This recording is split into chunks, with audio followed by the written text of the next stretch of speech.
New Delhi, Israeli government agencies have raided some offices of surveillance software vendor NSO Group to begin assessing security breach allegations against the company as Pegasus spyware in the wake of an international media consortium claiming to have blown the whistle on multiple governments snooping on prominent personalities, journalists and political rivals.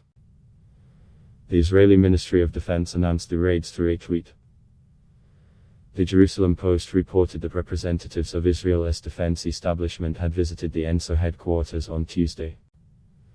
A spokesperson for NSO confirmed the raids to the Israeli news website The Record on Wednesday. Representatives from the Israeli Ministry of Defense visited our offices. We welcome their inspection, the website quoted the spokesperson as saying.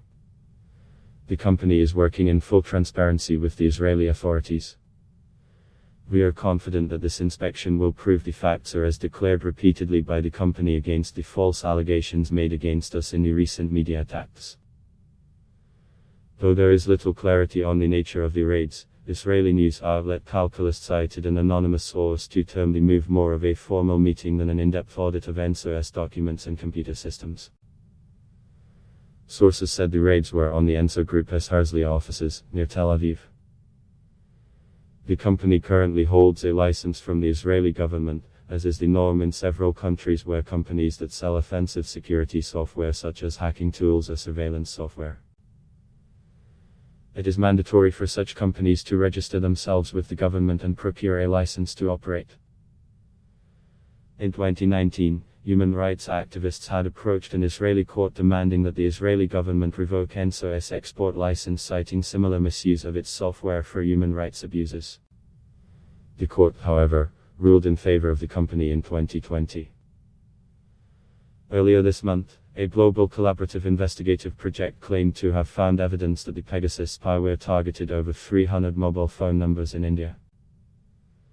The alleged list comprises new railways and Administrator Ashwini Vaishnaw and Union Most Prahlad Singh Patel, besides several opposition leaders, including Congress' Rahul Gandhi, a constitutional authority, journalists and business people.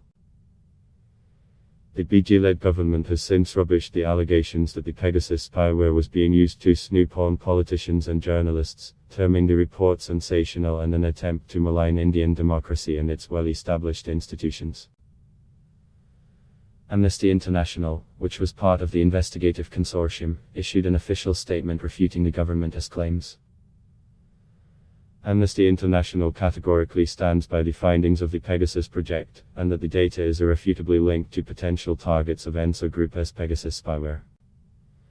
The false rumors being pushed on social media are intended to distract from the widespread unlawful targeting of journalists, activists and others that the Pegasus project has revealed. Adblock Test Why?